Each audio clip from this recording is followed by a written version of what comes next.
தனக்கு எதிராக தொடரப்பட்ட அவதூறு வழக்கில் திமுக எம்பி டி.ஆர். பாலுவிடம் 3 மணி நேரம் குறுக்கு விசாரணை செய்ததாக தமிழக பாஜக முன்னாள் தலைவர் அண்ணாமலை தெரிவித்தார்.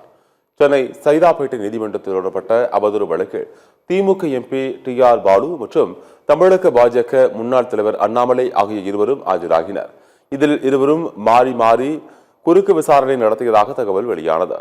இந்நிலையில் நீதிமன்ற வளாகத்தில் செய்தியாளர்களை சந்தித்த அண்ணாமலை தனக்கு எதிராக தொடரப்பட்ட அவதூறு வழக்கில் திமுக எம்பி டி.ஆர். பாலுவிடம் 3 மணி நேரம் குறுக்கு விசாரணை நடத்தினேன் என்றும் RS பாரதி இன்று வராத காரணத்தால் வழக்கு விசாரணை ஒத்திவைக்கப்பட்டதாகவும் கூறினார். ஏற்கனவே டிஎம்கே பார்ட் ஃபைல்ஸ் வெளியிட்ட பொழுது கடந்த 20 ஆண்டுகளாக என்னுடைய மொத்த சொத்து பட்டியலை வெளியிட்டோம்.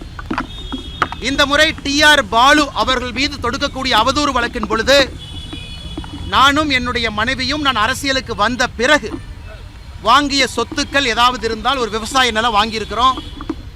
அந்த விவசாய நிலத்திற்கு பணம் எங்கிருந்து வந்தது எல்லாம் பொதுப்படையில் இருக்கும். எனக்கு இந்த டி.ஆர். பாலு அவர்கள் மீது நான் தொடுக்கக்கூடிய புது அவதூறு வழக்கு என்பது இதையெல்லாம் பொது வெளியில் பத்திரிகை நண்பர்கள் மூலமாக தமிழக மக்களுக்கு சொல்வதற்கு ஒரு வாய்ப்பாக பயன்படுத்தி எல்லாத்தையும் வெளியே சொல்வதற்கு இந்த அவதூறு வழக்கை பயன்படுத்திக் கொள்ள இருக்கின்றோம்.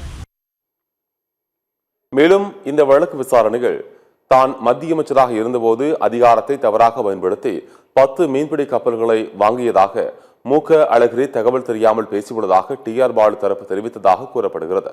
இதனை ஆதாரமாக வைத்து அண்ணாமலை தன் மீது குற்றம் சாட்டியுள்ளார் என்றும், நான் அமைச்சராக இருந்தபோது 10 கப்பல்கள் வாங்கவில்லை, 2 கப்பல் தான் வாங்கினேன், சேது சமுத்திர திட்டம் பற்றி அவர்களுக்கு தெரியாது எனவும் கூறியதாக தகவல் வெளியாகியுள்ளது.